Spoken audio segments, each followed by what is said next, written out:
Hey, I'm Peter, and welcome back to Books for Thoughts, where we explore books that sharpen your mind, shift your perspective, and make you rethink what you thought you knew. Today's book will do just that by proving you're probably wrong about almost everything. And that's not an insult, it's science.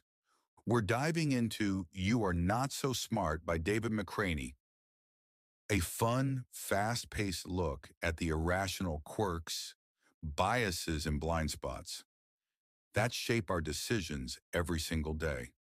Let's explore why your brain is messing with you and what to do about it. We like to believe we're logical, thoughtful, and informed. We weigh facts, consider evidence, and make wise choices, right? Not quite. McCraney argues that most of our thinking is shaped by unconscious processes, cognitive shortcuts, and mental blind spots. In fact, we often make emotional or impulsive decisions and then invent logical explanations after the fact. We don't think to live, we live and then think just enough to feel smart about it. This isn't a flaw, it's just how the brain evolved to conserve energy. But knowing that gives you a slight edge. Let's start with one of the most common traps, confirmation bias. This is your brain's tendency to seek out, believe, and remember information that supports what you already think and ignore or dismiss anything that contradicts it. You read articles that match your views.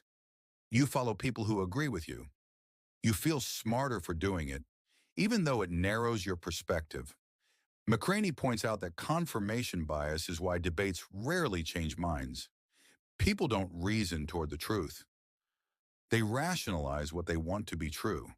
The fix: actively seek disconfirming evidence. Ask, what would prove me wrong? It's uncomfortable, but it's real thinking. Another cognitive bias explored in the book is the Dunning-Kruger effect, where people with low ability at something tend to overestimate how good they are. In other words, the less you know, the more confident you feel. McCraney explains that this isn't arrogance. It's a lack of self-awareness. You don't know enough to realize what you don't know, and that makes you feel like an expert. Meanwhile, actual experts often doubt themselves because they're aware of all the complexity and nuance. So if you're feeling overly confident, pause and ask, what might I be missing? And if you're doubting yourself, that might be a sign you're actually learning. Have you ever tried to correct someone with facts, only to have them double down on their false belief? That's the backfire effect. McCraney explains that when we're confronted with evidence that contradicts something we believe strongly, our brains don't calmly adjust. Instead, we dig in deeper. We defend our identity. We protect our ego. Because facts aren't just facts. They're threats to the stories we live by. Understanding this helps explain everything from online arguments to political tribalism to why changing someone's mind is so hard. The takeaway: lead with empathy, not just facts. You might think memory works like a hard drive. You store it and then retrieve it later. But that's not how memory works. McCraney explains that memory is reconstructed, not replayed. Every time you remember something, you actually rebuild it from fragments. And with each retelling, it gets a little less accurate and a little more like the story you want to believe.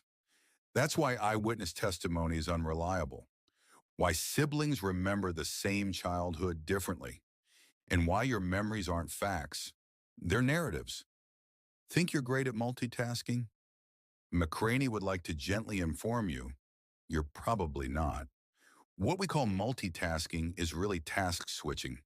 And every time you switch, your brain has to reset. It takes time and mental energy to shift gears, even if it feels instant. Studies show that multitasking leads to more mistakes, lower quality work, and greater stress. So when you think you're being productive, by juggling emails, texts, and projects at once, you're actually draining your focus. The better option? Do one thing, finish it, then move on. We love to believe we're in control of our lives, that our decisions are fully conscious and our plans are reliable. But much of what we call control is actually an illusion. McRaney shares examples like people rolling dice harder for higher numbers, touching the screen during a loading bar, pressing a button that's not even connected to anything. We like to feel in charge, even when we aren't. And in more serious ways, we confuse being prepared with being protected. Life is unpredictable, and trying to control everything often leads to more anxiety, not less. Freedom comes from accepting uncertainty, not pretending it doesn't exist. McRaney says the brain is less like a computer and more like a storyteller, constantly trying to make sense of chaos. When something happens, your brain fills in the gaps. It creates patterns, draws conclusions, invents motives. It's fast, intuitive, and useful, but not always accurate. This leads to all kinds of cognitive traps. You assume someone's behavior reflects their character instead of their context. That's called the fundamental attribution error. You assume you knew something all along. That's hindsight bias. You think your future self will be totally different and more responsible. Hello, optimism bias.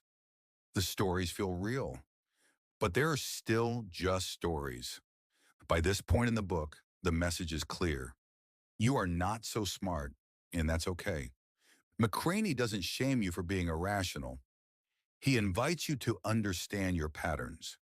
When you notice your brain jumping to conclusions, inventing explanations, or defending your ego, you can pause. You can ask, is this true?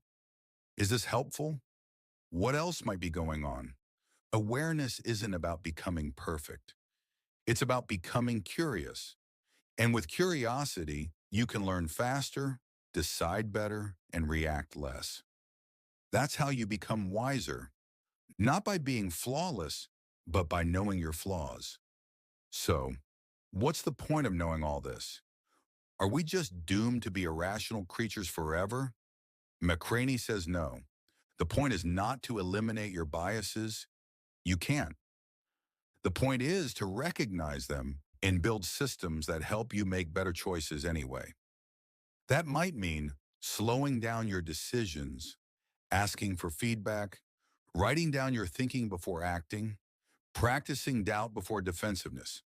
The moment you accept that you're not so smart, you actually become smarter because you stop defending yourself and start improving yourself. So, what does "you are not so smart" really teach us? That your brain is brilliant and deeply flawed, that you make decisions based on emotion, justify them with logic, and often don't notice how wrong you are. And that's not a bug, it's just being human. But the moment you become aware of these patterns, you take back control. If you enjoyed this playful, powerful look into your own mind, consider picking up You Are Not So Smart and supporting the author. Because this book is packed with fun, fast insights that make you a better thinker. And if you enjoy breaking down the psychology behind your everyday life, don't forget to like, comment, and subscribe to Books for Thoughts for 10-minute wisdom that helps you think clearly and live better. Until next time, stay humble, stay curious, and question your own brain just a little more often.